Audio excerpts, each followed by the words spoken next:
Bora lá. Muito boa noite, pessoal. Sejam bem-vindos ao primeiro Mavcast aqui no canal da TV Mave. Estamos aqui iniciando agora com nossos co-hosters Diego Ferreira e Eduardo Henrique. Estamos aqui também com o nosso convidado especial, um apóstolo, um pastor, um advogado, Flávio Braga. Obrigado. É um prazer imenso estar aqui com você, Heitor, e com toda essa equipe do Mavcast. Você poderia se apresentar, Eduardo, Diego? Fiquem à vontade, tá, gente? É um prazer todo nosso receber o senhor aqui, né? Inclusive na sua igreja. Eu sou Eduardo, eu tenho 19 anos, sou casado com a Jéssica, minha esposa, muito linda ela. E tenho o prazer de ser pastoreado por esse grande homem. Tá certo, é isso aí. Prazer é todo nosso. Heitor, obrigado pelo convite, apóstolo Flávio, né, estendeu pra gente aí para poder fazer parte aí desse início, né? Dessa nova trajetória aí do Mavcast, show de bola. Estamos começando hoje, gente. Primeiro dia, show de bola, estamos juntos e vamos para frente.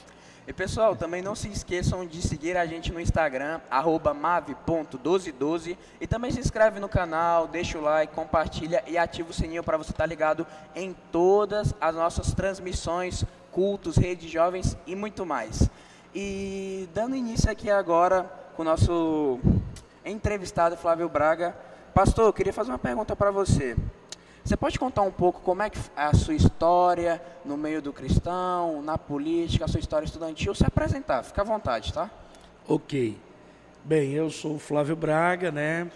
Sou pastor evangélico do Ministério Apostólico Árvore da Vida, conhecido popularmente como MAVE, e tenho 41 anos, sou advogado, tive o privilégio de me formar na primeira turma de Direito do ITEPAC, sou casado, né?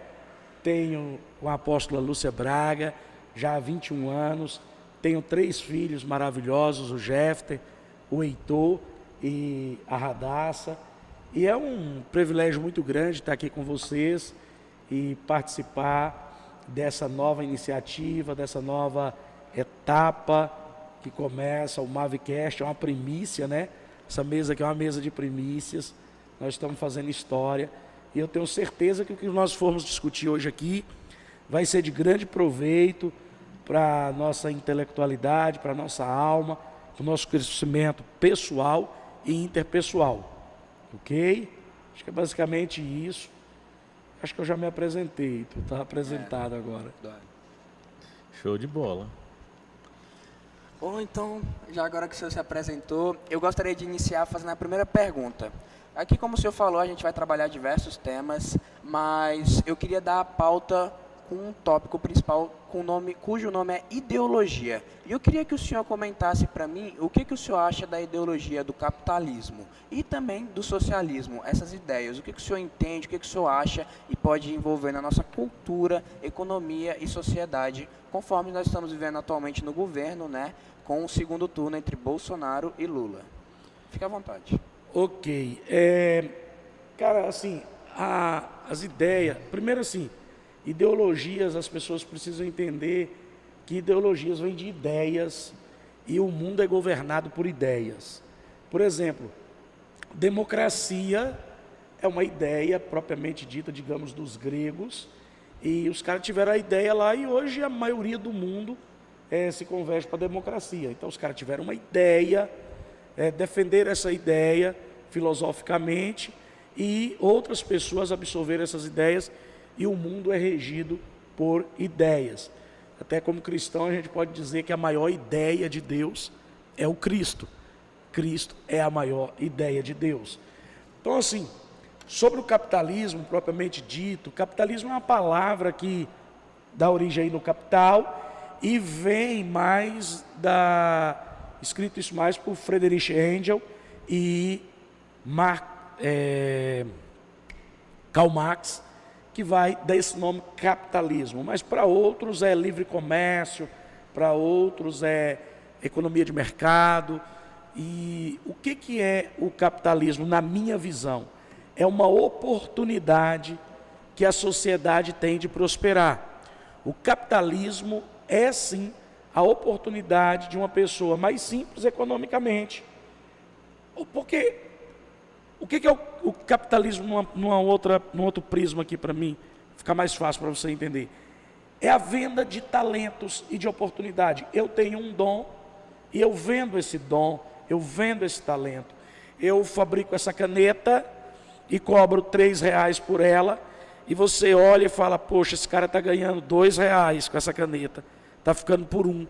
Eu dou conta de sobreviver ganhando só 1. Então eu vou fabricar essa mesma caneta e vou vender por 1.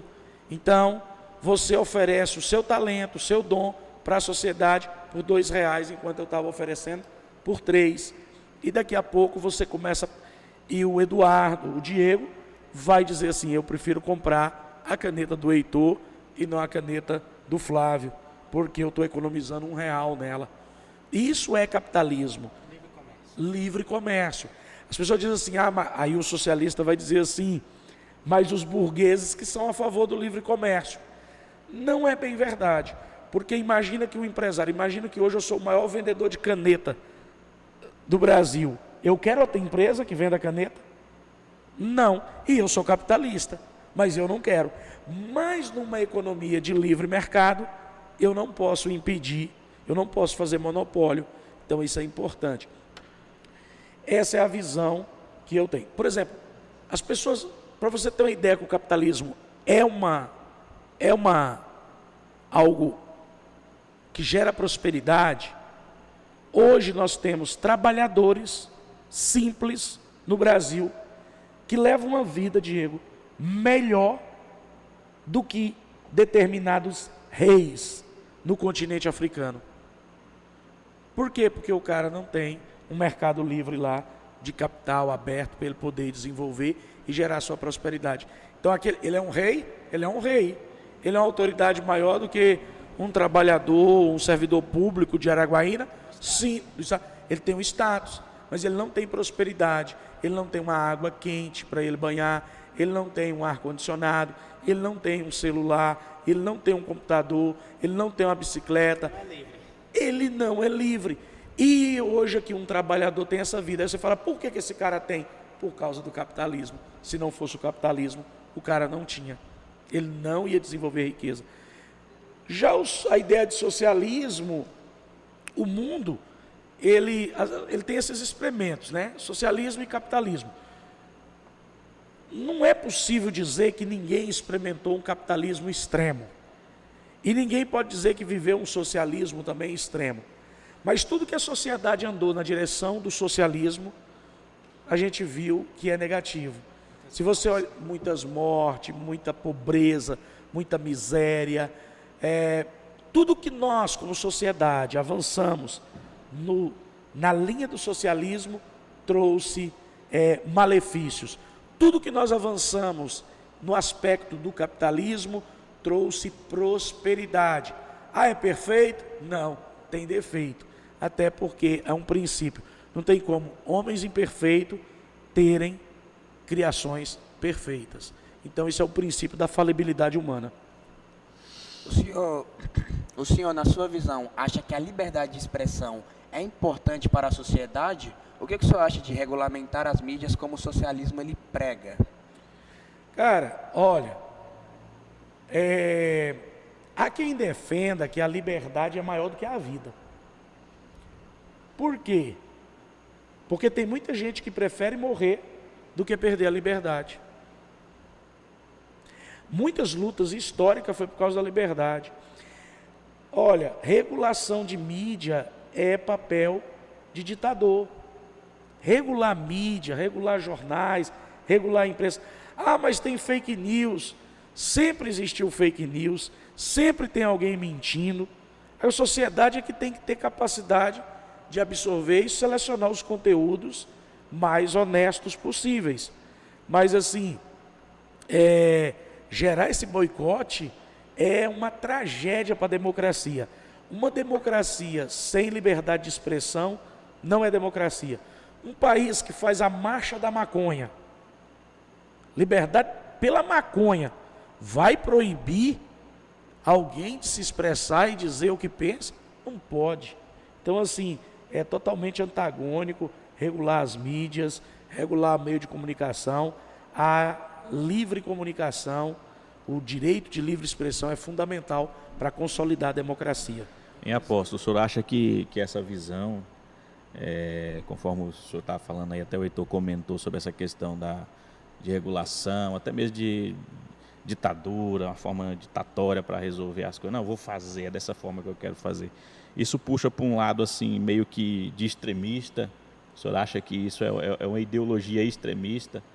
O senhor acredita nessa tese? Eu acredito sim, Diego, que o cara, quando ele vai para essa linha, ele não tem capacidade de aguentar a crítica. Porque se eu não quero que ninguém fale, é porque eu não quero ser criticado. Então eu vou para um extremo. Proibir as pessoas de falarem o que pensa. E aí, poxa, se ninguém pode falar o que pensa, então eu fico mais confortável para tomar minhas decisões. Eu estou falando a título de governo, né? A título de governo. E eu posso fazer bem o que eu quero, porque ninguém... Exemplo disso, vou dar um exemplo. Nós temos hoje na Venezuela famílias comendo animais domésticos. Comendo não, porque já até acabou esses animais. E isso também é até uma certa forma de terrorismo, né?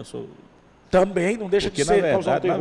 Na verdade, um extremista ele é um forte candidato a ser um terrorista. Essa é a grande Talvez, realidade. Eu vou até conceituar um negócio aqui que eu nunca vi nem ninguém falar e você está levantando a bola e eu acho que é interessante falar. Tirar a liberdade de expressão é um ato de terror. É uma forma de terrorismo. É uma forma de terrorismo. Exatamente. Porque assim, as pessoas querem classificar terrorismo, um exemplo, o homem-bomba, né, o cara que... Não, eu classifico terrorismo mais a fundo, entendeu? O exemplo, o senhor citou... Pode ser porque o que acontece? Ele gera um terror na pessoa. Justamente. Eu não posso falar. Eu penso, mas eu não posso falar. Lacra. Essa lacração, isso não existe. Isso aí você pega qualquer ditadura, e principalmente as socialistas, comunistas, qualquer ditadura, ela vai controlar os meios de comunicação. Por quê? Porque ela só quer que chegue aquela informação para os ouvintes. Então, se você pegar hoje o que está acontecendo na Coreia do Norte, só é a mídia nacional que fala. Você não tem um cara lá com Instagram, você não tem um cara lá com Facebook, você não tem um cara lá divulgando o que está acontecendo. Essa é uma das propostas do governo contrário ao Bolsonaro, né? O PT. Regulamentação das mídias. Na verdade, ele já falou isso em alguns podcasts, em algumas Inclusive, já entrevistas. está censurando algumas postagens que ligam ele a, por exemplo, a Nicarágua. Tudo que liga ele já entra na justiça para censurar, para mandar derrubar a conta. Mas aí nós temos que separar uma coisa. Ele já falou isso, né? Mas quem está fazendo isso é o judiciário. Hoje, quem está fazendo isso com maior propriedade é o judiciário. Ele não pode fazer porque ele não está no governo, mas ele faz o pedido e o judiciário acata. Então, assim, é uma tragédia isso para a democracia. Como candidatos, por exemplo, já estão fazendo isso, imagina eleito. Estamos debaixo de ameaça. Estamos debaixo de um perigo enorme. Não foi tão fácil escolher um lado, né, pastor? Eu diria que sim. Eu diria que a pessoa que raciocinar de uma forma muito simples, ele vai entender. Por exemplo, você falando de lado, você pega, por exemplo, o atual presidente, Diego e Heitor, e os ouvintes que estão nos acompanhando. Esse cara é chamado de genocida. Genocida. Talvez seja a pior palavra que se pode dizer a uma pessoa, que é uma pessoa que mata dezenas e centenas de pessoas por etnias, por raça, por cor, de pele, seja lá o que for. E ele mata de uma forma, como é que eu diria, astronômica. Um nazista. Exatamente. E aí você vem e você coloca, quem que esse cara matou? Qual o jornalista que ele impediu de falar dele, de xingar ele, de falar, quem é que foi perseguido? Qual o jornalista que teve o seu direito de exercer o jornalismo foi casado? Qual o site que o governo federal bloqueou? Não existe. Ele ouve todo mundo, permite, inclusive ele é aconselhado por muitos orientadores, não deixar repórteres de esquerda perguntar a ele. E ele deixa, aceita as afrontas, enfrenta. Então assim, isso é liberdade. É você ir para o fronte e deixar a pessoa expressar a opinião dela, independentemente se eu concordo ou não concordo. É lógico, desde que respeite, porque a sua liberdade não pode invadir a minha liberdade, né? Então tem um limite, né? Mas é isso aí. Show de bola. Apóstolo, na sua definição, como que o senhor classifica esquerda e direita? O que o senhor entende por isso? Como que o senhor classifica isso aí?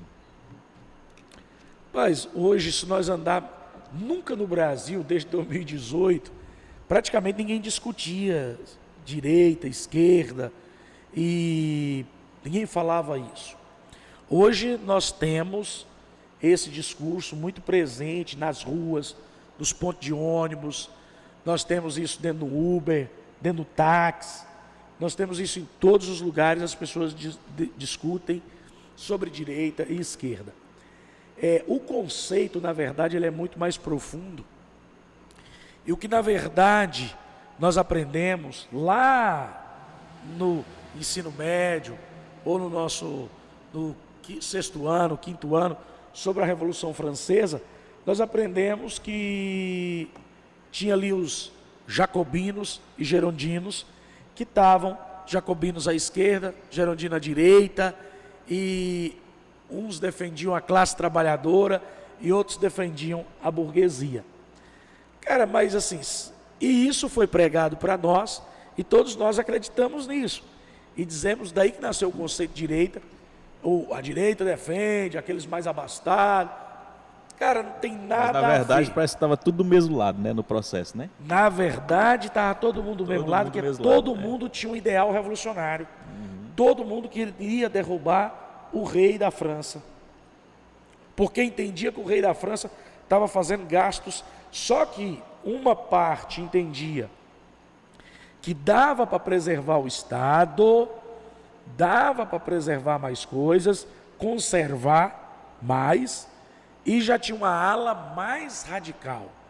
Mas todos queriam depor o governo. Na verdade, ali, se a gente pegar na íntegra, todos já eram de esquerda, já tinha o ideal revolucionário, né? Que não é algo que a direita propriamente prega, o conservadorismo prega. Meio que sem saber, eles já tinham uma mente esquerdizada, né? É porque os caras seguiam Rousseau, um filósofo que pregava isso, já ensinava isso, né? E Rousseau já batia nessa tecla dessa questão, e eles vinham acompanhando as teses, era um grande filósofo da época e que influenciava. Então eles já tinham esse alinhamento nessa direção. Por exemplo, foi nessa Revolução Francesa que tem a grande frase, famosa frase de Voltaire, que é um filósofo ateu, que escreveu mais de 80 teses negando a existência de Deus, mas no leito de morte ele chamou algumas pessoas para dizer que estava equivocado e que Deus era um ser maior e era supremo, e ele reconheceu isso no leito de morte. Mas o cara escreveu mais de 80 teses detonando Deus. E Voltaire dizia assim: sociedade só vai prestar o dia que o último rei foi enforcado na tripa do último padre. Ou seja, tem que acabar com a igreja, tem que acabar com a monarquia. Essa era a ideia deles naquele momento. A direita defende muito essa questão do conservador, né? Uhum. A esquerda seria o quê? O antônimo disso? A direita sim. O que a direita pensa, Diego? A direita conservadora, o que ela pensa? O que é o pensamento, o princípio básico da direita que todo mundo deveria entender? O cara de direita raciocina assim. Essa é a base da filosofia de direita e de conservador. Eu só estou aqui hoje fazendo esse podcast porque a sociedade construiu esse momento. Para mim, está aqui, com erro e com acertos. Hoje eu só durmo numa casa e fecho a minha casa e tranco a minha porta e durmo porque alguém estabeleceu que nós deveríamos morar em casas, viver em casas e ter a propriedade privada. É bem verdade que a casa a pessoa pode ser invadida? Você não dorme pensando, minha casa vai ser invadida. Por quê? Porque a sociedade formatou isso. Então o que acontece? Aí aparece alguém e diz assim, olha, para nós sermos iguais, nós não podemos morar em casas. Nós temos que todo mundo morar na rua. O conservador, ele pensa assim, cara, o que vem dando certo é morar em casa. E é uma tese que o conservador defende. Só concluir aqui, para não perder o raciocínio. Cara, ia morar em casa, esse negócio de morar na rua, não deu certo, não. E pode até ser que dê certo, mas os riscos. Eu pego os exemplos do passado, analiso com o presente e não quero. A esquerda é uma ideologia de futuro. Ele sempre vende um futuro. Se todo mundo for morar na rua, vai ser legal, a gente vai conviver, vai ter mais relacionamento, não vai ter preconceito. Aí, poxa, mas o cara não sabe que consequência vai gerar. O conservador pensa, peraí, vamos analisar esse negócio devagar, porque pode dar um problema. Então, essa é a tese. No caso, a esquerda ela não acredita no que se passou, ela não entende que o presente quer construir uma ideologia para o futuro. Para o futuro, todo no campo da esperança. É tudo na utopia. Porque, na verdade, o conservador ele defende uma tese seguinte, nada é fácil. O conservador defende essa tese, nada é fácil. Ou seja, nada vem de mão beijada, tudo tem que ser conquistado. Meritocracia, justamente, tem que ser por mérito. Já pauta de esquerda defende que tem que igualizar as coisas. Todos nós temos que ser iguais, né? É assim,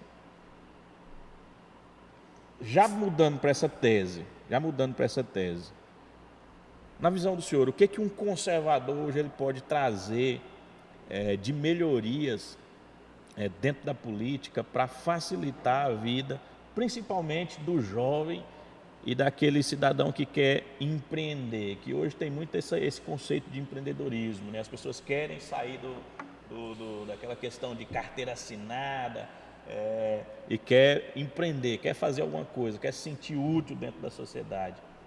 Como que o conservador hoje poderia trazer isso aí? Um exemplo, incentivo ao crédito, o crédito mais facilitado para incentivar o Olha, a grande verdade por exemplo, pegar um gancho no que você falou. Nada é fácil. A vida é difícil. Meritocracia, o que o Eduardo falou. Ou seja, eu vou trabalhar e os méritos vão responder por isso. Beleza. A questão aí já não vai tanto se é conservador ou não conservador, mas sim se é liberal economicamente.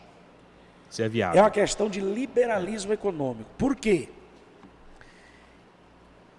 Há uma prova no mundo.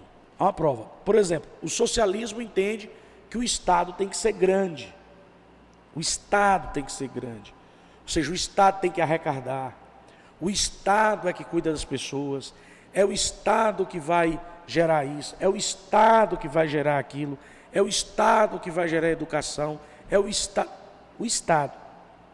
O liberalismo, né, e um conservador liberal, ele vai pensar o seguinte: quanto menos Estado, mais liberdade as pessoas têm.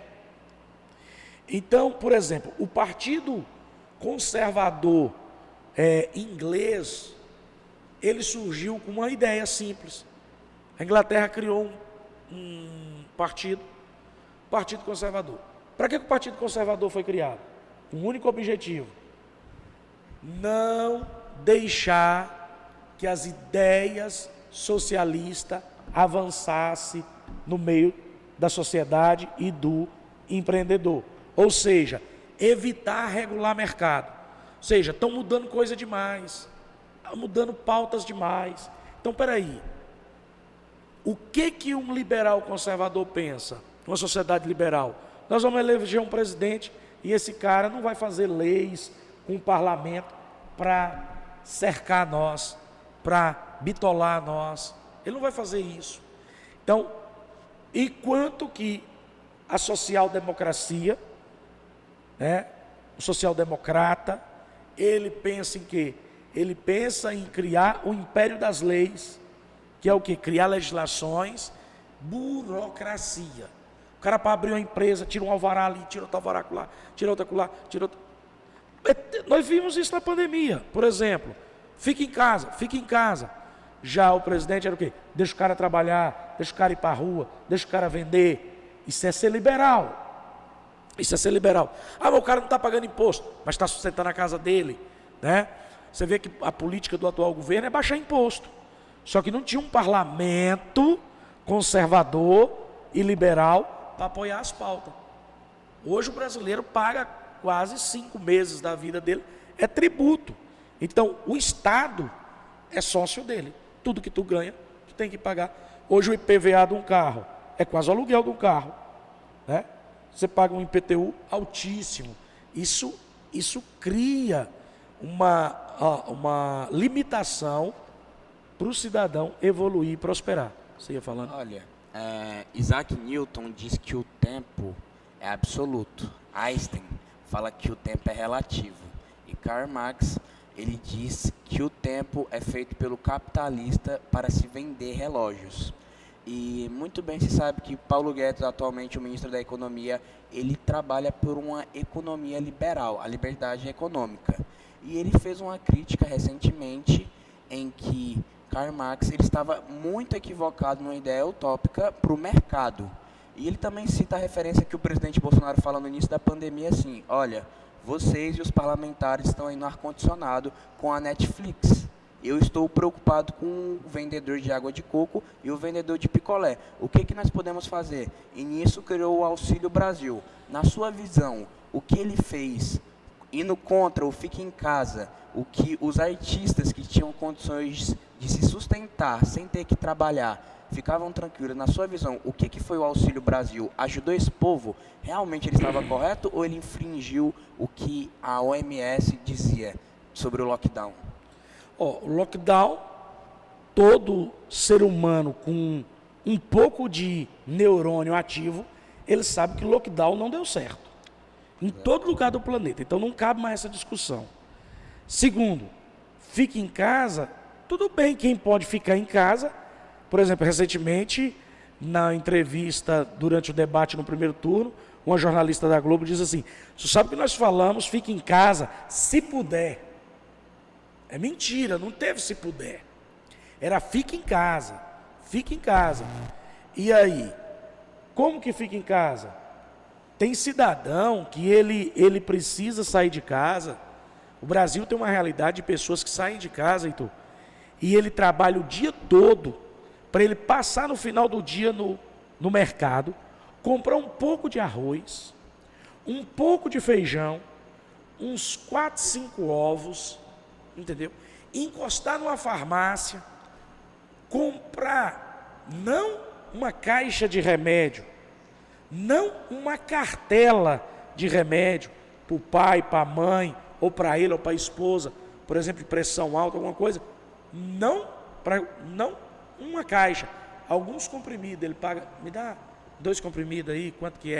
Aí ele paga os 2 comprimidos, compra um pouquinho de ovo, ele é um diarista. Como é que esse cara fica em casa? Ele vai comer hoje. Amanhã, se não tiver serviço para ele, depois da manhã, ele é diarista. Então, eu pego esse cara e mando ele ficar em casa. E ele vai comer o que amanhã? A família dele vai comer o que amanhã? Então, assim, na verdade, a postura do presidente deveria ter sido a postura do Brasil. Nós irmos para a rua, trabalhar, lógico. Quem pudesse ficar em casa, ficasse para diminuir a aglomeração. Ok.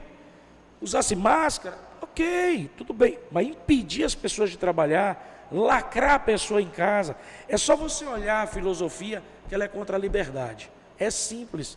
O cara que não pode sair de casa, ele tem liberdade? Não, ele tem que ficar em casa. Então, há um controle das massas aí, e isso não é liberalismo nem conservadorismo.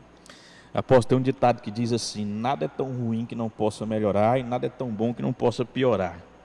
Né? Eu, assim, analisando essa questão da pandemia, de fato, teve situações que assim, fugiram do controle, né? E teve assim, uma questão de bastante imprudência, né? Por parte das mídias, né? Assim, o governo, a gente percebeu que o governo tentando a todo tempo ajustar, dando direções, dando diretrizes, e a mídia forçando contra essa questão, né? Mas assim, eu venho de uma gerência, né, de uma empresa onde nós fizemos, né,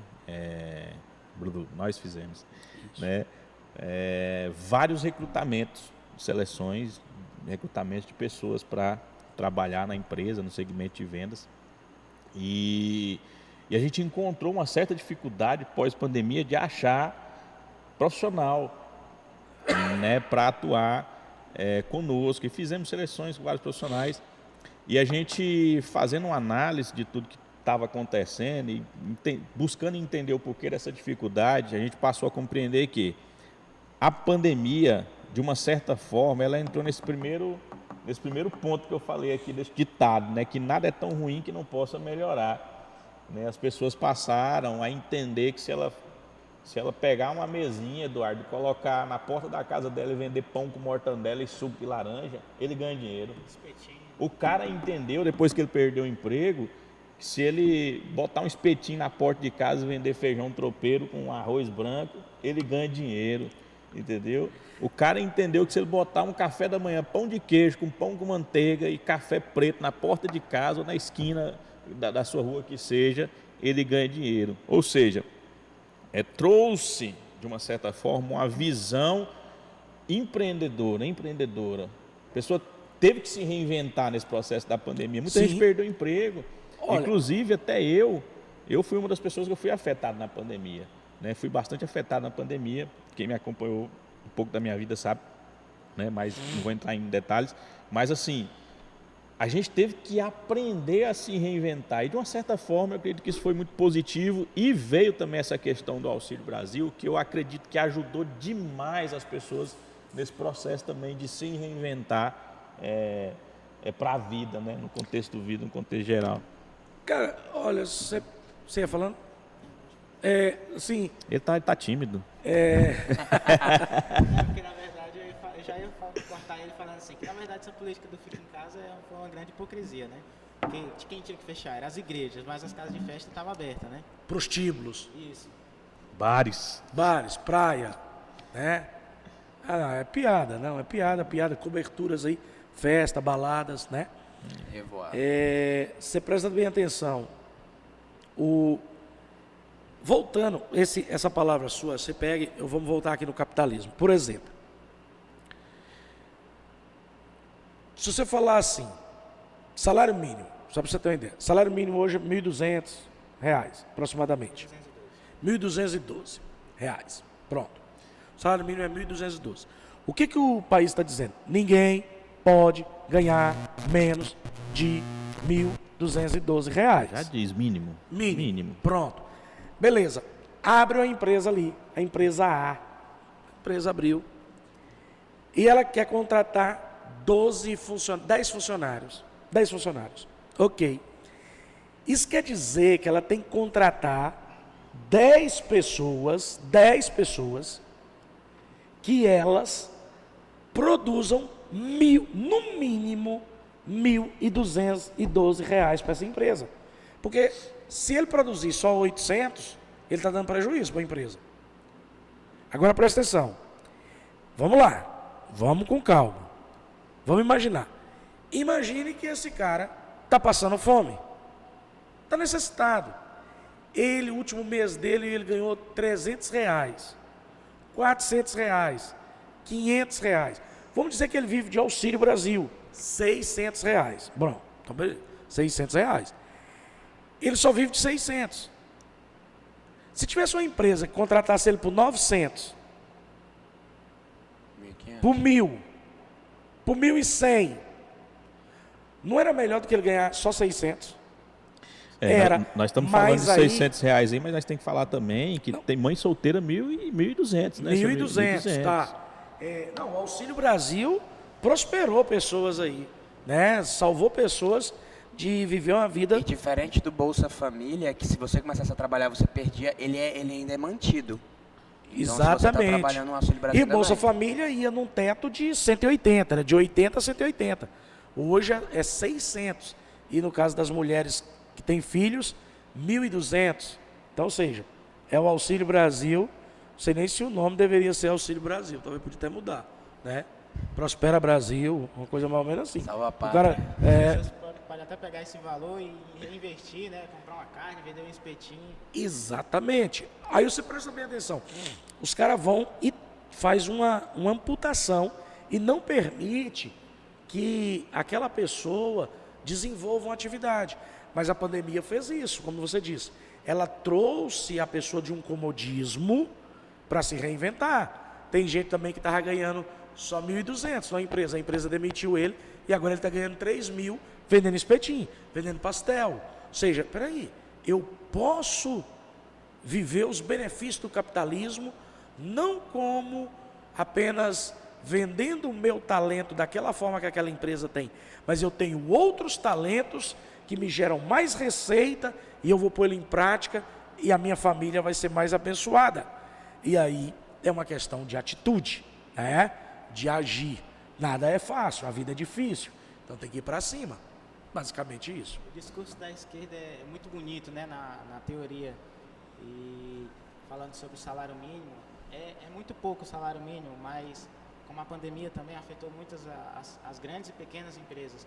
Por exemplo, é muito bonito o discurso que a esquerda prega, por exemplo, que um salário de uma pessoa, o mínimo tem que ser R$2.000. Mas pensando também nas pequenas empresas que foram afetadas pela pandemia, que muitas vezes, por exemplo, é um mercadinho, tem só um açougueiro, alguém para ficar no caixa, e talvez o dono mesmo é o que mexe na reposição. Muitas vezes é uma empresa familiar, né? Exatamente. Como que o cara desse vai ter uma condição de pagar um salário de R$2.000 para cada funcionário? A empresa quebra. E detalhe, esse salário, Eduardo, não é só pro funcionário. Você paga para o funcionário, você recolhe INSS, Previdência Social, entendeu? Você recolhe FGTS, você vai recolhendo.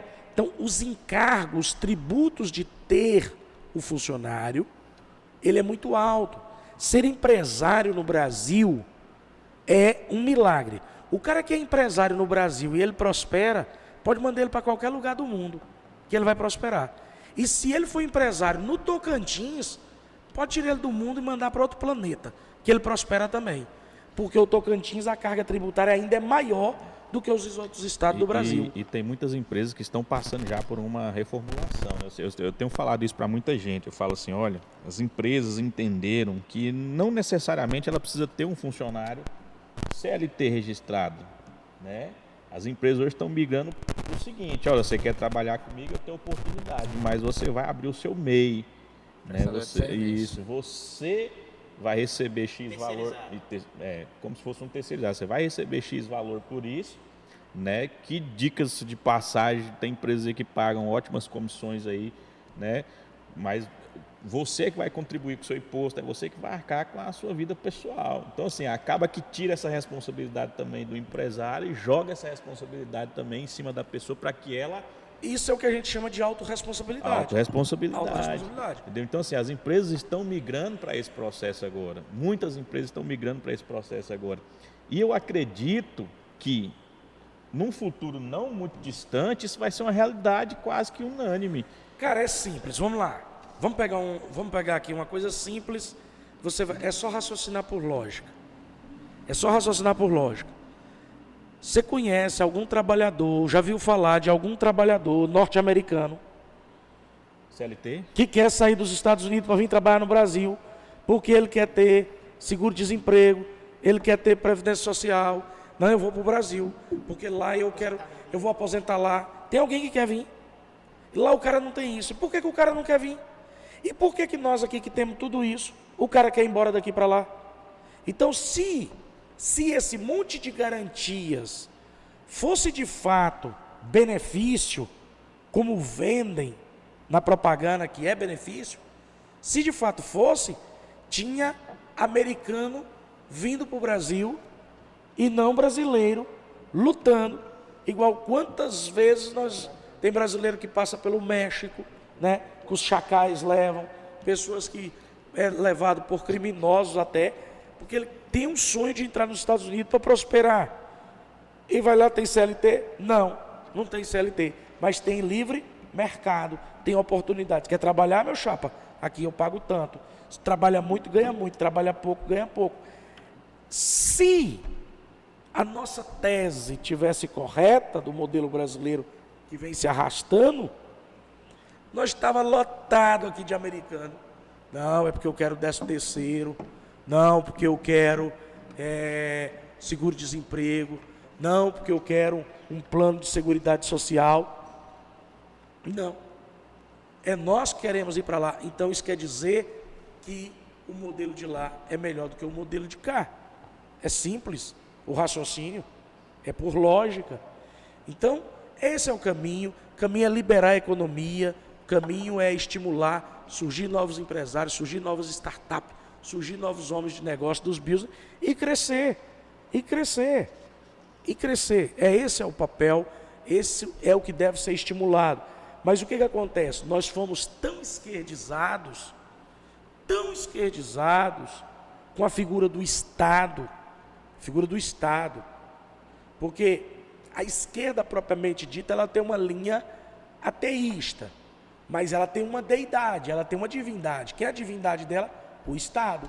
Qual é o Deus do comunismo? O Estado. O Estado.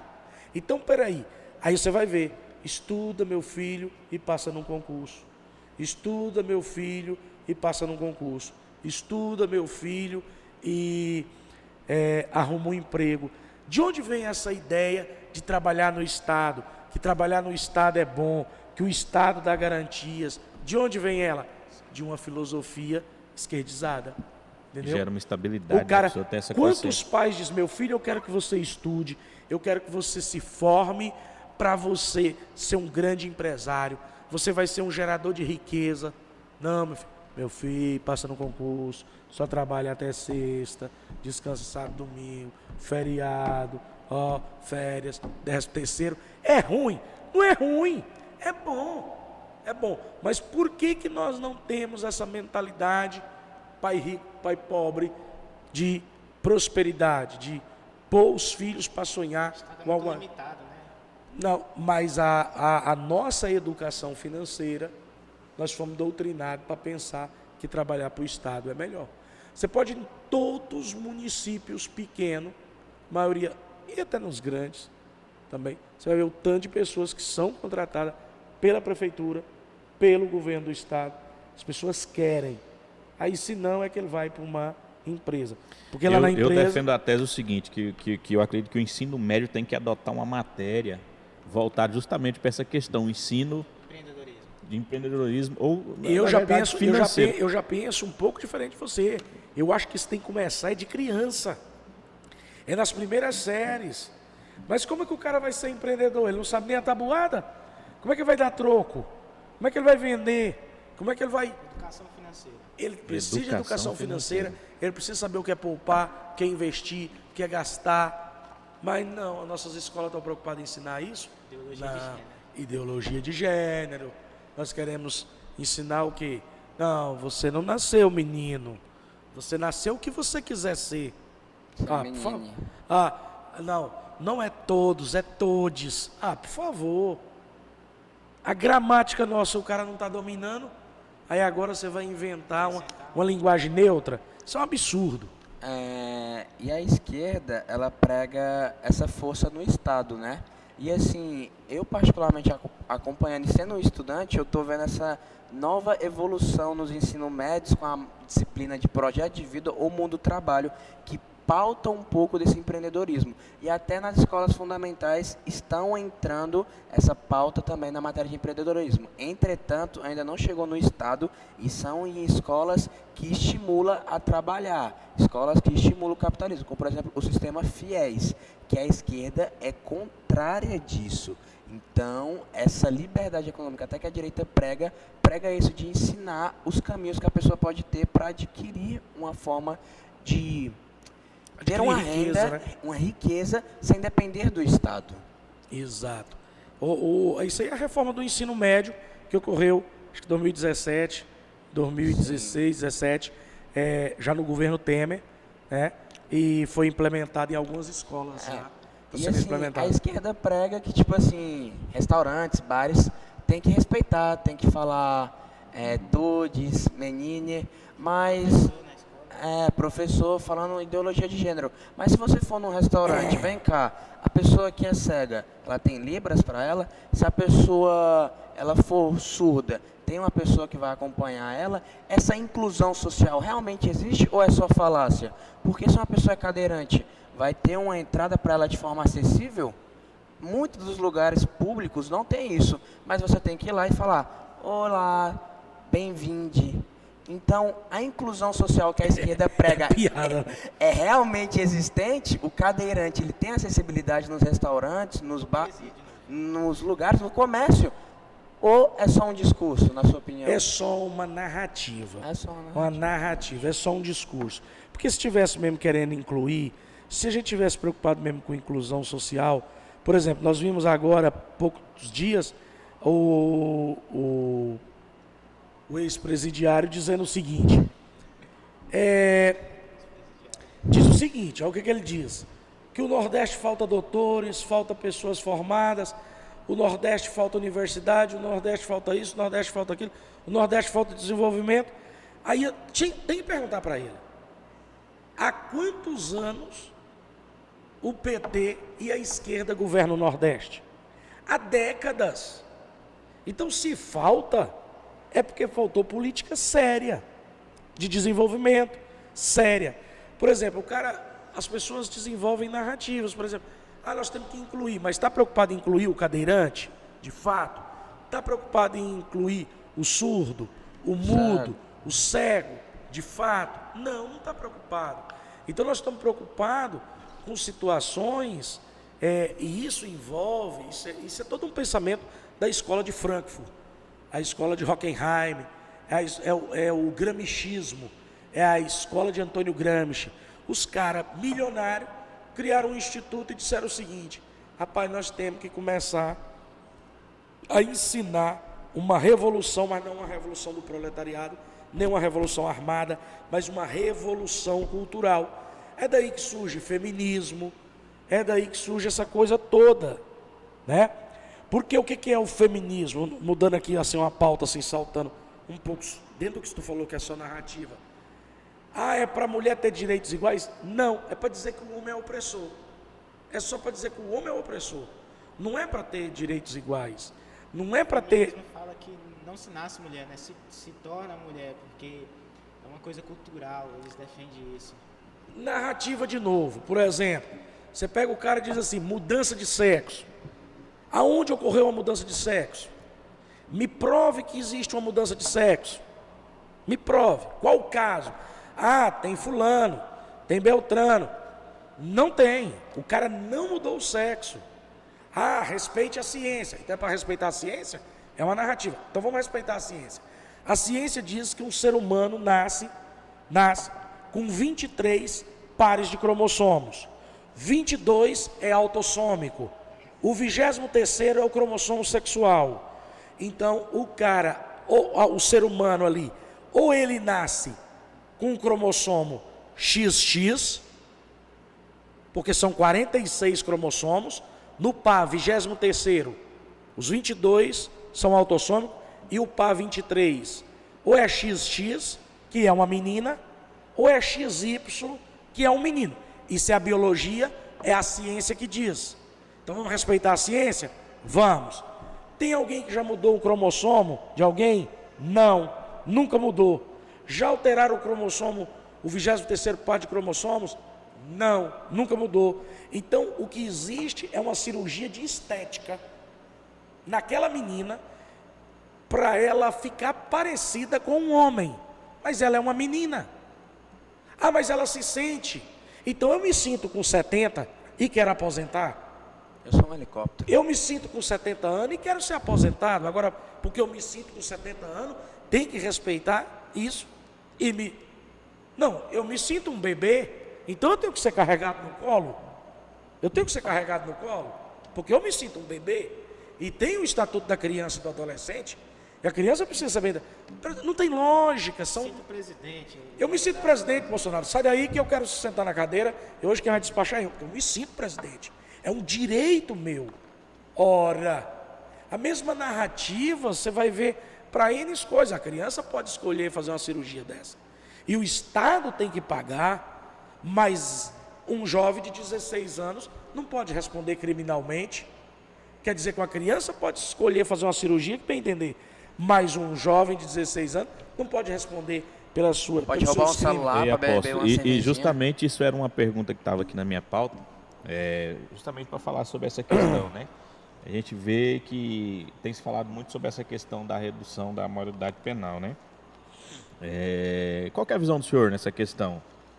O senhor acha que de fato isso é uma realidade? E já trazendo aqui sobre uma situação, hoje eu estava assistindo o jornal para a tarde e vendo uma situação lá no Rio de Janeiro, né, sobre essa questão de menores infratores, né, sobre a questão de roubo, furto, até mesmo a questão do roubo seguido de morte cometido por menores, né? Na visão do senhor, apóstolo, essa redução, ela de fato ela vai ser benéfica para a sociedade? Eu acredito que sim. Eu acho que nós já estamos no ponto de reduzir. Isso talvez reduza para 16, depois mais tarde, se tiver que reduzir para 14. Até porque com 16 anos o cara já faz um FII, né? Ele faz um... Não. O cara tem que... Ele faz com menor idade. Com menor, isso, né? Dependendo. Mas vamos lá.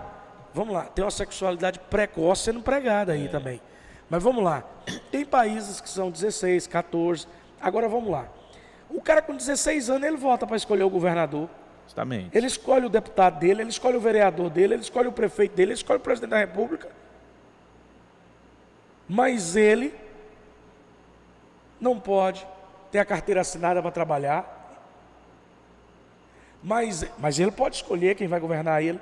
Ele não pode responder pelo crime. Então o que o tráfico faz? O que o tráfico faz? Vai lá e recruta os menores. E aí o chefe do tráfico, em vez de executar aquele homicídio, quem que ele manda? Um soldado do crime, menor de idade. Por quê? Porque ele não vai ser penalizado quanto o outro que é maior de idade. Então assim, já passou da hora. Isso aí nós estamos atrasados, igual barulho de a jato. Pastor, não sei se você ouviu, mas saiu também um vídeo de um dos líderes do PCC afirmando verbalmente em que o Lula governando é melhor para eles. O que o senhor acha disso, na sua opinião? O que o senhor acha de presídio comemorar por voto de presidente? Na verdade, eu acho que tinha que ser até restringido o voto do preso. Agora, na minha visão. Vamos lá. Primeira coisa, eu vou pensar, cara, eu vou votar em quem? O presídio tá, os presidiários, o crime organizado, tá com fulano, então não sei o nome do outro não, mas eu tô com o outro. Por lógica, raciocínio lógico. Peraí, o crime organizado apoia quem? Apoia o Lula. Então quem é o outro? O outro eu não preciso saber o nome dele. Eu já apoio o outro, porque eu não apoio o crime organizado. É simples. Um cara na Nicarágua, ditador, perseguindo cristão, fechando rádio, prendendo padres, apoia quem? Poxa, ele apoia o Lula. Pô, cara, eu sou contra prender o coitado do padre, porque está pregando o evangelho. Eu sou contra fechar a rádio pelo direito de opinião. Então não sei quem é o outro, não, meu voto no outro, por exclusão. Por exclusão. Agora a pergunta do Heitor, ela é importante, porque eu vou trazer eu vou voltar aqui. Muita gente que está nos ouvindo não sabe disso, não sabe o que é Foro de São Paulo. Foro de São Paulo é um congresso, é um seminário, é a união de mais de 200 partidos comunistas, com uma pauta, criar a URSS. O que é a URSS? União das Repúblicas Socialistas da América do Sul. Como existia a União da República Socialista Soviética, eles querem criar na América do Sul uma grande unidade entre as nações para defender o socialismo. Aí, peraí, o que tem isso? Isso aí não tem nada. E não tem mesmo, não tem nada errado até aí. Então o Foro de São Paulo é legal. O que é que tem os partidos reunir e discutir políticas para tentar implantar seu pensamento, seu modelo? Nada. Está tudo ok. Então por que o senhor critica o Foro de São Paulo? Porque lá dentro do Foro de São Paulo tem as Farc, tem o PCC, tem o Comando Vermelho, tem as facções criminosas. De onde vem esse sonho? Pablo Escobar na Colômbia, você é o presidente. O sonho do Pablo era ser presidente. O narco sempre sonhou com isso. Por que todo partido de esquerda defende a liberação das drogas? Porque hoje, talvez seria a mercadoria de maior valor econômico a ser vendida. Legalizar hoje as drogas seria assim uma coisa avassaladora do ponto de vista de mercado financeiro. Por que que eles querem controlar o Brasil? Por que que dizem que o agro é fascista? Para que seja plantado o quê? Tóxico. Então, qual é o problema do Foro de São Paulo, Eduardo? O problema do Foro de São Paulo é que várias organizações criminosas estão lá dentro discutindo. O Lula, em 2015, acho que 2 de julho de 2015, eu não tenho certeza da data, então eu posso falhar na data aqui, ele disse que tomou várias decisões de governo, conversando com os amigos do Foro de São Paulo. Quem era? Hugo Chávez, Castro, os Castros de Cuba, e o seu Manuel, chefe das Farc, que é a grande fornecedora do PCC e do Comando Vermelho. Fernandinho Beiramar, quando foi preso na Colômbia, isso está em processo. O Fernandinho Beiramar disse o seguinte: eu trago armas do Líbano, troco por cocaína na Colômbia com as Farc e levo para o Brasil.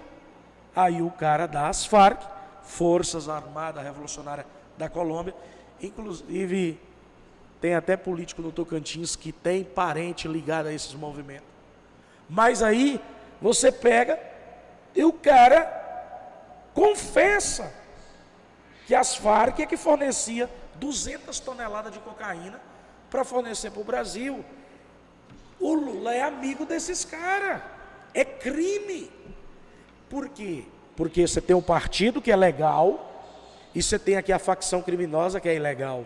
Então você tem um submundo regendo os partidos. Então o que os partidos fazem? Eles são servos desse esquema de narcotráfico. É grave. E assim, você pode analisar que o presidiário hoje ele é colocado como uma população, né? É a população carcerária. Isso gera assim até um certo pavor, né? Porque você pensa, por ser uma população, dependendo do estado, uma população ela pode eleger um deputado estadual, um deputado federal. Se a população carcerária tiver de fato assim bem inchada, como a gente vê, né? A mídia mostra muito bem sobre essa questão, enfatiza muito isso, né? Isso é preocupante, de fato, isso é preocupante, né? Na visão do senhor, para reduzir essa população carcerária, qual que seria o modelo de política pública que se deveria fazer para reduzir a população carcerária? É conscientizar mais, é trabalhar mais a segurança pública? Cara, isso aí não, a gente pode pensar a curto, médio e longo, né? Assim, trabalhar mais a questão do policiamento, buscar trazer a mídia para conscientizar. Primeira coisa que eu acho que investir na escola, no jovem. Primeira coisa que a pessoa tem que pensar como um governante a nível de nação é que isso aí, entenda bem o que eu quero dizer, presta atenção, não o crime, a população carcerária. isso aí ele tem que vir num segundo plano. Porque primeiro eu tenho que me preocupar com a população séria da nação. Eu tenho que me preocupar com o pai de família que está aqui, com a mãe de família que está aqui, com o jovem que está aqui, que quer ralar, construir uma família, construir uma sociedade digna. Minha preocupação prioritária tem que ser essa. Preocupação de qualquer governo tem que ser essa. Aquele cara está preso, 90%, 99% daqueles caras que estão ali fizeram por merecer, para estar ali. Quando eu falo reduzir, eu falo justamente nessa questão do acesso a lá, entendeu? Aí, calma aí, aí vamos lá. Agora, a política para eles, eu penso que é o seguinte, tem que ter uma política macro de produtividade. Todo preso tem que trabalhar, ralar, suar. Justamente. Trabalhar 8 horas por dia e estudar mais 4 horas à noite. E se manter com o trabalho. Aí o que acontece? O que acontece? Coloca ele numa lavoura, numa produção de soja, beleza, cria aí uma cooperativa gigantesca e tem 200 detentos trabalhando. Maravilha. Ele trabalha, tudo que ele produz, ele recebe, beleza. O que vai acontecer? Ele vai custear a prisão dele. Do que ele ganhar, vai ser tirado para a família dele lá fora. E uma terceira parcela, você podia reservar para fazer uma poupança para ele. Então, primeiro, custear ele. Segundo, custear a família. Terceiro, poupar para ele. Não estou dizendo que o Estado não coloque uma parcela. O que acontece? Esse cara vai estudar. Ele vai trabalhar. No final, quando se colhe aquela lavoura, eu estou dando uma ideia, só uma ideia. No final, colheu aquela lavoura, ou aquela produção daquela indústria, seja uma indústria de sapato, de roupa, seja lá do que for. Terminou. Quanto que deu o lucro? Deu X o lucro. Em modelo de cooperativa. Então, cada detento tem um percentual daquele lucro. Correto? Beleza. Então, tira as despesas dele, tira o que foi para a família e tem a poupança dele, poupa para ele. Ele cumpriu 10 anos de pena, era 20 anos, mas porque ele trabalhou, tal, só cumpriu 12, beleza. Quando ele for sair, cara, tu tem 50 mil, tu tem 70 mil, tu tem 100 mil, não sei o quanto que deu de lucro para ele, eu não sei, estou criando, conjecturando aqui, imaginando. Você tem uma opção, você vai voltar para o mercado de trabalho, você agora tem uma profissão, você é um engenheiro, você é advogado, é até brincadeira advogado, porque ele fala, vou advogar para meus colegas, mas Fernandinho Beiramar está estudando para ser advogado, ele disse que numa entrevista aí que ele deseja ser um juiz. Oh, meu Deus, então o que acontece? Esse cara ele pode se tornar um eletricista, um eletrotécnico, ele pode se tornar um cara da mecânica, da mecatrônica, não sei. Dá para ele escolaridade. Então, mas nós temos que dar aqui profissionalizar. Mas não é só profissionalizar.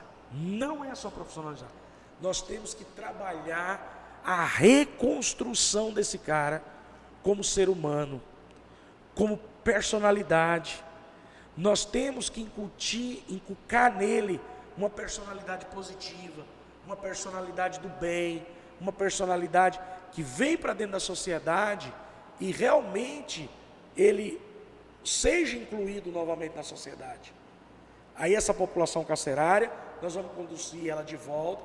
Aí ele fala, não, eu quero continuar trabalhando aqui na cooperativa,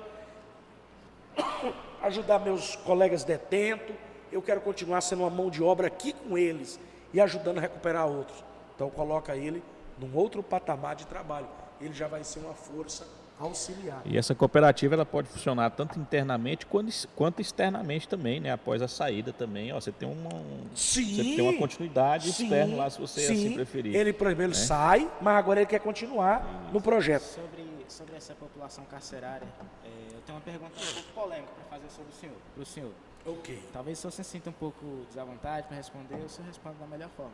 Certo. Já vai me apertar. É um pouco polêmico. Tava demorando. Não se sinta à vontade para responder como um pastor. Mas o que o senhor pensa sobre a pena de morte no Brasil? Já passou de hora de ter. Deveria ter. pena de morte, tem crimes que eles são devastadores. Eles não são devastadores para a vítima, eles são devastadores para a humanidade. Para a humanidade. Você imagina um cara que invade uma casa, ele mata uma mulher, ele estupra uma criança, um bebê, ele esquarteja esse bebê. Eu estou criando uma situação aqui. Não, vamos recuperar esse cara. Ele é reincidente, ele já fez outras vezes. Ou seja, o apóstolo Paulo diz assim: eu não fiz nada digno de morte. O que ele está dizendo? Tem coisas que são dignas de morte. É isso que eu ia perguntar, porque talvez assim, para um cristão, alguma pessoa assim, esses cristãos Nutella, eu concordo com o pensamento do senhor. Cristão Nutella, essa É aquela aí. galerinha do não julgueis, que iam basicamente bater no senhor aqui nesse momento para falar assim: quem é você para julgar essas pessoas? Exatamente. Ó, o que acontece? Não, longe de mim. Já expondo que eu... Não, longe de mim, julgar. Eu estou apenas exercendo o meu livre direito de expressão. Não quer dizer que o Brasil vai aprovar. Não quer dizer que vai aprovar. Mas a pena de morte é uma pena que ela é plausível. Ela é plausível. Primeiro porque pena de morte não é assassinato. Quando a gente fala, pena de morte é um assassinato. Não é um assassinato. É uma pena de morte. Para quem? Para quem praticou algo devastador. Não é para algo qualquer. O cara roubou uma caneta ali, pena de morte. O cara roubou uma galinha, pena de morte. Não é disso. Não. Não é isso que nós estamos falando. Mas nós estamos falando de atrocidades. De atrocidades. De barbáries. Quantas barbáries foram feitas no Brasil? Aposto, E a mas vamos lá, pessoa fica lá 6 meses, 7 meses, é solto e pratica de novo. Um dos problemas da população carcerária é a impunibilidade. Justamente, O cara vai lá, ele não cumpre a pena, ele sai, aí entra a turma dos direitos humanos. E a turma dos direitos humanos vem atrás da família da vítima? Não vem. A turma dos direitos humanos vai atrás daquela família que foi violentada, que teve o assassinato na sua casa, que perdeu seu filho, sua filha, seu marido, sua esposa, que houve o estupro. Direitos humanos não vai, mas os direitos humanos acham que aquele rapaz é uma pobre vítima da sociedade. Outra hipocrisia. Mas Outra o problema, narrativa. eu acredito que eu concordo, sou a favor da pena de morte também, já expondo aqui a minha visão sobre isso. E claro, crimes considerados hediondos, né? A gente fala hediondos, gravíssimos, né? Mas assim, a gente tem um outro fator, que é o outro extremo da ponta lá, que é a questão das nossas leis, né? A gente tem, assim, muitas brechas na lei, né? E se acha muita brecha. O senhor, como advogado, o senhor tem bastante conhecimento, até melhor do que eu, sobre isso aí. Porém, o que a gente vê, a gente conversa com policiais, às vezes os policiais falam: cara, eu faço o meu papel, eu vou atrás, eu arrisco a minha vida, prendo, sou ameaçado, coloco lá dentro. Dia seguinte o cara tá solto, passa na sua frente sorrindo. Entendeu? Mas isso, Diego, isso foi pensado. O sistema pensou isso. O sistema se reinventou. O sistema, ele termina criando mecanismos para quê? Para que isso ocorra. Por quê? Porque vai fragilizando. O próprio policial fica tímido. Vou prender esse cara mais não. Não, vou prender não. Rapaz, eu prendo esse cara, depois a justiça solta ele. Entendeu? Então assim, existe uma narrativa, e aí essa narrativa foi construída dentro das faculdades, foi trabalhada dentro das faculdades, são trabalhadas dentro das pós-graduações, são trabalhadas dentro dos mestrados, dentro dos doutorados, são trabalhados dentro de muitas mentes que são formadores de opinião, para que o nosso judiciário se comporte assim, o Ministério Público se comporte assim. Então, isso tudo termina gerando um problema enorme para a sociedade. O senhor acha que o fator pobreza contribui para a questão da criminalidade, ou isso é só uma ideologia que foi lançada para a gente acreditar nisso, de uma certa forma? Olha, eu pessoalmente acredito que a pessoa decide o que ele vai ser. Você tem várias pessoas que nasceram em berço de ouro e optaram pelo crime.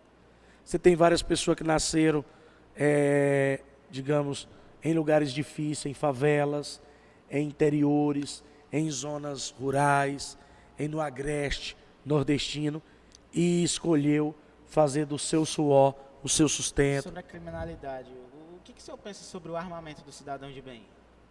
Eu sou a favor. Eu sou a favor. Deixa eu te falar uma coisa. A arma, a pergunta é, para que foi criada uma arma? Alguém pergunta, para matar. Quem falou que é para matar? A arma foi criada para defender. Fazer uma defesa de algo. Proteger algo. E ela mata. E ela mata. Da mesma forma que um carro, né? Da mesma forma que um carro. Mas um carro foi criado para se locomover. Exato. E mata. A arma foi criada para proteger. Para gerar esse ambiente mesmo. Então, ninguém...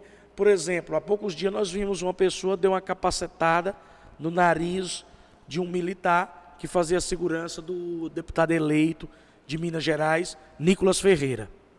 Ele sacou a arma. Se ele não saca a arma, ele tinha apanhado mais. Como ele sacou a arma, todo mundo correu. Mas a grande mídia, a imprensa falou de quê? Da arma sacada. Não falou do nariz do cara quebrado. Não falou que o cara foi agredido. Falou que ele sacou uma arma no meio do público. Falando sobre o Nicolas, ele é atualmente uma referência para os cristãos. Eu queria perguntar para o senhor o que o senhor acha sobre o cristão se posicionar na política. Eu entendo que os cristãos, de uma maneira geral, ele precisa se posicionar. Nós somos um ser sociológico, nós somos um ser que participamos de uma sociedade, nós temos cidadania, nós temos identidade, CPF e título de eleitor. Por que o cristão não pode se posicionar? Por que o cristão não pode participar? Por que o cristão não pode votar? Por que o cristão não pode ser um ativista político? Ele deve ser, mais do que nunca, em pleno 2022, a pessoa deve se posicionar. Ele deve ter uma postura. Ah, mas eu não concordo. Tudo bem, é um direito seu não concordar. Ah, eu não quero me envolver. É um direito seu não se envolver.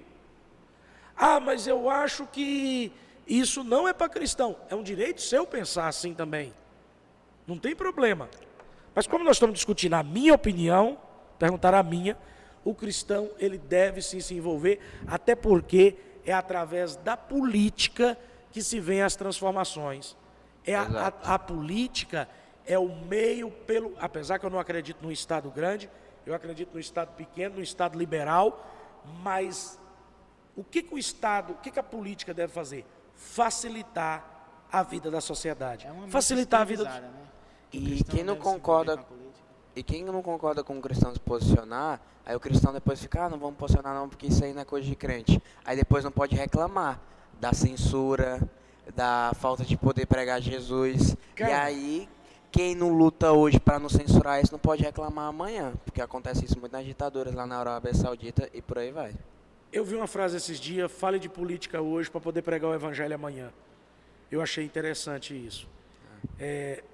Fale de política hoje para poder pregar o evangelho amanhã. Por quê? Porque a censura tem sido latente nos países ditatoriais. Mas uma coisa que você colocou aí agora, qual foi a sua pergunta? Se o cristão... que se o cristão achar que ele não deve se posicionar, depois não pode reclamar da censura com o nome de Jesus.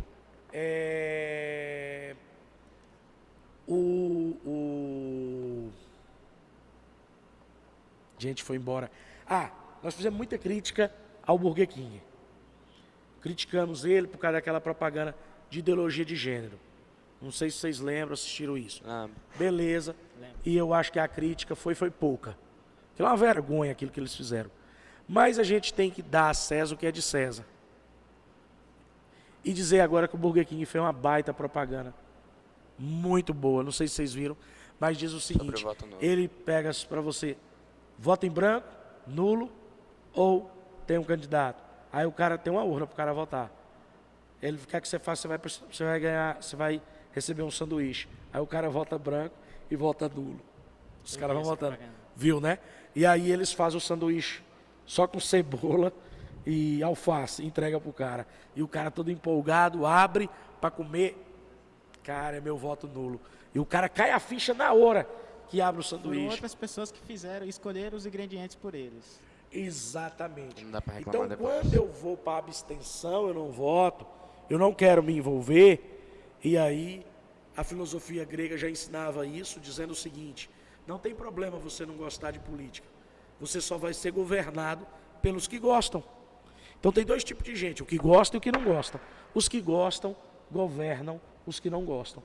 Então, a igreja precisa assumir essa posição na sociedade, Heitor. Porque, é o meu pensamento. O pessoal pensa assim, que quando o cara entra na política, ele já tem a imagem assim, corrupto, ladrão. Na opinião do senhor, tem como o cara ser político e não se envolver com corrupção? Com certeza. Com certeza. Com certeza. Assim, eu concordo plenamente com o que o apóstolo falou, defendo, que essa é a grande realidade. E, assim, no meu pensamento cristão, que ele não se envolve na política, ele de fato não... A Bíblia diz assim: conhecereis a verdade e a verdade vos libertará. A mesma palavra diz assim que o povo perece por falta de conhecimento. Cara, tudo que a Bíblia fala é sobre, boa parte do que a Bíblia fala é sobre política. É porque assim as pessoas pegaram, Não, aí eu quero falar pegar um negócio aqui, eu vou até polemizar aqui, porque às vezes a pessoa lê a Bíblia, né, ela quer ler a Bíblia de uma forma muito espiritualizada, muito ali, entendeu? Mas você tem que ler a Bíblia das duas formas. Você tem que entender contexto histórico, entender o que foi a história da Bíblia e qual foi a participação da Bíblia no governo. A gente fala de José do Egito, um excelente governador. A gente fala de reis, Davi, por exemplo, um excelente rei, né? A gente fala de Moisés, que veio de onde? De dentro do todo avivamento bíblico, quem se humilhou perante Deus foi os governantes. Todo avivamento bíblico. Aí você vem desde sempre, quem era Abraão? Um governante. Isaac, um governante. Jacó, um governante. Aí você vem para José, governante. Esté, uma rainha. Você vem Jefté, um governante, um juiz. Sansão, um juiz que governava o povo. Samuel, todos. Você vem Davi, Salomão, Josafá, todos. Entendeu? Por exemplo, Paulo ali no Sinédrio, ele decidia os destinos do povo judeu, era o Sinédrio que decidia. Se era o Sinédrio que decidia, eles tinham um papel de governo. Então, assim, a política sempre existiu. Agora, o problema é que tiraram os cristãos. De onde vem? Revolução Francesa. O Estado é laico. A igreja tem que se afastar da política. A igreja tem que se distanciar da política. Ok. O Brasil, o Estado é laico. Mas o brasileiro não é laico. Nós somos um país com 84% de cristãos. 84% do país é cristão. A nossa Constituição, no preâmbulo dela, diz que ela foi promulgada sobre as bênçãos de Deus. Aqui recebe muçulmano? Recebe. Aqui recebe budista? Recebe. Aqui recebe hinduísta? Recebe. Aqui mora ateu? Mora. Mas o país é cristão. Não pode. Não pode. A igreja não pode se envolver. Tem que afastar. Igreja e política não pode se misturar. A igreja é a representante de Deus na terra. É a representante de Jesus na terra. Ele deixou a igreja. Aí, não, vamos afastar a igreja do Estado. Não vamos misturar. Não vamos misturar. Aí tiraram isso. Hoje nas escolas não tem o que mais? Bíblia. Não pode ter Bíblia. Não pode ter Bíblia. Se alguém for falar de Bíblia nas escolas, em muitas escolas ele é criticado. Ele é, como é que eles fizeram isso? Retrógrado. Isso é retrógrado. Isso é retrógrado. Isso é atrasado. E bateram nessa tecla. E aí muitos cristãos ficam intimidados. Eu quero aproveitar essa oportunidade aqui para você que está me ouvindo nesse podcast, aqui mais especificamente no Mavcast. Você jovem, você adolescente, se posicione. Não tenha medo de se posicionar politicamente. A maioria hoje dos professores, você tem uma grande parte dos professores esquerdizado. Eu vi um áudio esses dias de um professor dizendo, o aluno falando sobre a questão de armar o cidadão, o pai de família, e o professor falou assim: quem é o pai de família? Ele falou: a vítima do celular que está sendo assaltado. Aí o professor na sala de aula falou assim: e o assaltante não é um pai de família. O assaltante não é um cidadão. Então eu posso roubar de alguém e falar, é meu, o problema é seu. Aí ele falou assim: mas eu estou falando de um trabalhador. O aluno falou. O Alexandre Garcia pôs isso nas redes sociais dele. O jornalista Alexandre Garcia. Aí o professor responde assim: o ladrão está fazendo o trabalho dele. O trabalho dele é roubar. O trabalho dele é roubar. Daqui a pouco assina a carteira dele. Cara, então roubar... o Lula fez bem o dele. Agora sim. Profissão, ladrão. Agora tu presta atenção. Não, eu não sei. Eu, sinceramente, Diego, eu não sei o que é pior. Se é o cara ter na carteira dele que é ladrão, ou o cara ter na carteira dele que ele é professor e fala um absurdo desse na sala de aula. Eu não sei de o que é mais vergonhoso. Eu falo: não, qual é a tua profissão? Sou ladrão. Talvez seja até mais bonito do que ser um professor desse. Porque pelo menos o cara está confessando a mazela dele. Agora um professor desse, com a sala lotada e defendendo que o cara é o cidadão, que aquela arma pode atingir o cara no trabalho dele, que o trabalho dele é roubar. É brincadeira.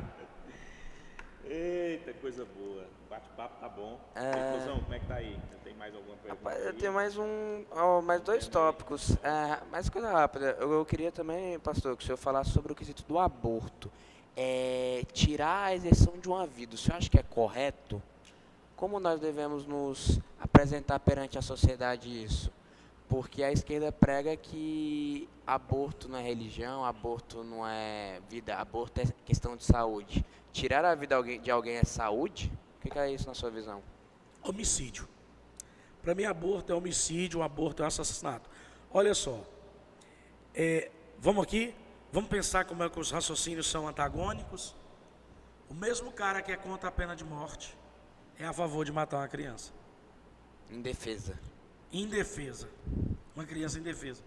Apesar que eu acho difícil uma criança com defesa. Toda criança é indefesa. Mas presta atenção, o cara é contra a pena de morte, mas é a favor do aborto. Ok. Esse mesmo pessoal disse assim: meu corpo, minhas regras. Mas e por que se o meu corpo é minhas regras, por que eu sou obrigado a tomar a vacina? É antagônico, é contraditório. Se o meu corpo é minhas regras, então eu tomo a vacina se eu achar que devo tomar. Se eu acho que não devo, estou falando de vacina de Covid. Por exemplo, você está vendo a mídia falar, você já viu a mídia, a grande mídia falar para levar as crianças para tomar a vacina contra a poliomielite? Viu? Não viu. Por que não? Porque não é interessante. Não estão preocupados em defender criança. Eles queriam massacrar um governo com narrativas. Então, sou contra o aborto. É lógico que há casos que cabe discussão. É lógico. Mas eu parto da premissa de contra o aborto. Todo cristão deveria ser contra, né? Cara, o maior dom de Deus, a vida, né? o maior dom de Deus, E o a senhor vida. também, né, que é pai de 3 filhos, sendo uma delas menina. É sobre essa ideia que a esquerda como que é a palavra? Ela colocou como uma pauta cultural sobre o banheiro ser algo unissexo. Ou seja, eu posso ter uma filha de 5 anos, ela pode ir lá, utilizar o banheiro e pode ter um marmanjo de 40 anos lá do lado dela olhando. O senhor acha que isso é correto? Que pode introduzir isso culturalmente? Isso é um absurdo. Isso é uma violência contra a criança, isso é uma violência contra a mulher, isso é uma violência em todos os aspectos da cultura. Então, assim, a grande questão é que isso nasce lá dentro das universidades que não estão produzindo ciência, estão produzindo só militância, entendeu? Que o cara faz roda para estudar só essas figuras, um bando de maconheiro aí que escreveu um monte de abobrinha e muita gente segue as ideias desses caras e isso vem vindo para a sociedade e nós somos pressionados, vereadores são pressionados, deputados são pressionados, senadores são pressionados. Para quê? Para avançar nessas pautas. Daí precisa ter o conservador para manter as coisas conservadas nos padrões de moralidade. Então, assim, isso é um absurdo, Heitor. Show de bola. Gente, nosso bate-papo tá bom, né? Mas a direção tá mandando encerrar, né? Se fosse pra gente ficar aqui, a gente ficava aí até, porque posso Flávio, muito conhecimento. Onde é que Obrigado. cabe tanto conhecimento? Não é tanto assim, não. Qualquer assunto ele fala. Entendeu? Então, assim, qualquer assunto ele fala, qualquer assunto ele responde, tudo ele entende, isso é bom. A gente que está aqui, a gente está só babando e aprendendo, né? Mas apóstolo, Eduardo, você tem mais alguma consideração a fazer? Não, eu acho que só o apóstolo no final agora poderia fazer as considerações dele na casa, se eu não tenho mais uma pergunta. Não, mas antes do apóstolo fazer umas considerações, eu queria colocar 7 palavras aqui. Eu queria que o senhor respondesse essas 7 palavras com 2 palavrinhas só. Só com 2. Só com 2. Bora, jogo Rapidão, rápido, assim, jogo tem que ser jogo rápido ou eu posso pensar? Você pode dar uma pensadinha assim, mas eu vou falando. Tá bom. Beleza? Manda aí. Brasil, Acima de tudo. família, Nosso bem maior. propósito, Honrar a Deus. liberdade, Algo que deve ser preservado. Preservar. cristianismo, Essencial. destino Vitória. e hoje. Bolsonaro. Essa aí foi rápida mesmo. Essa foi boa. Essa aí foi. Isso aí eu repito 22 vezes. Show de bola, é isso aí. Então, gente, olha, Ai, Eu acho que essa ai. daí... eu tô muito lisonjeado, né, de ter feito parte, né, desse primeiro, né, Mavcast, né. Assim, eu acredito que é o primeiro de muitos que virão, né, vai vir muita gente boa aí, galera boa para estar conversando aí, batendo um papo, proseando aí com o nosso apóstolo, né. E muito obrigado, Heitor, muito obrigado, Eduardo, obrigado, apóstolo, né, toda a equipe de mídia que está desenvolvendo aqui. Agradeço a todos vocês aí pelo convite e espero ter outras oportunidades de estar aqui sabatinando nosso apóstolo aqui. Tem que ser trazendo a água aqui. As palavras do Diego a minha também, agradecer por essa oportunidade de estar aqui presente nessa primeira edição de Mavcast, juntamente com o Eduardo e com o Diego. Foi uma experiência nova, de muitos aprendizados, e assim, eu acho que isso foi bom para conscientizar as pessoas sobre muitas coisas que às vezes as pessoas têm dúvida, sobre como um cristão deve se posicionar e tudo mais. E esperamos trazer em breve novos convidados que vão nos agregar conhecimento. Agradecer a participação especial do nosso apóstolo e que nas futuras edições, se Deus quiser, ele que vai estar conduzindo e conversando com outros participantes. Espero estar presente nas próximas também, eu gostaria muito que tivesse mais oportunidade dessas e foi uma honra estar com vocês. Muito bom, uma honra estar aqui diante do nosso apóstolo. Se me fizesse uma pergunta hoje assim, Eduardo, se não tivesse Bolsonaro, se o Bolsonaro não fosse presidente, para tu, quem seria o melhor para representar a nossa nação? Eu falei, o apóstolo Flávio Braga. Para mim era ele. Mas Ai, ai, obrigado. É isso aí, meu pastor. Para mim, o senhor é o maior referencial em relação a isso. É um dos referenciais em relação a isso e também é o que nos motiva, nós como igreja, a nos aprofundarmos mais nesse assunto de política, que o cristão e a política, na verdade, né? E só agradecimentos ao senhor e eu queria que agora o senhor fizesse as suas considerações finais. Antes de eu fazer as suas considerações, eu quero lançar só mais um aqui, só pra gente assim... Diego, para, aquele ponto Diego. final, só aquele ponto Eduardo Não, encerrando polêmica, agora não. direitinho. Vamos lá. O senhor já responde, já O Diego tá finaliza. encerrando, o Eduardo Vamos tá lá. encerrando tudo. Vamos lá. Essa aqui Alguém corta o essa microfone do aqui- Diego. Vai, essa finaliza. Essa aqui é pra nós cutucar mesmo. O que o Tocantins perdeu com a não candidatura do senhor ao Senado? Um conservador que ia lutar por Deus, pátria, família e liberdade, para ver o Tocantins na rota da prosperidade, alinhado com as pautas do nosso presidente. Futuramente podemos ver novamente? O sonho não morreu, Ainda o sonho temos certo. continua. Então, é isso, pessoal. Ah, perdão. Pode finalizar. Finaliza. Tá bom, fica tranquilo. Não, eu quero agradecer vocês por terem participado. Foi muito satisfatório. Eu estou satisfeito com a desenvoltura de vocês. Espero eu ter correspondido às expectativas. Quero agradecer os ouvintes, as pessoas que ficaram conosco até agora. Ó, são 10h30, 22h30. Não sei porquê, mas é 22. Não sei porque esse negócio de 22. Mas são 22h30. Podia ter terminado 22h22. Agradecer a equipe de mídia, agradecer os discípulos. Eu acredito que hoje nós estamos dando um pequeno passo de uma grande jornada de entrevistas. Acredito que vocês vão estar aqui no Mavcast sendo entrevistado. Acredito que vocês também vão entrevistar outras pessoas aqui.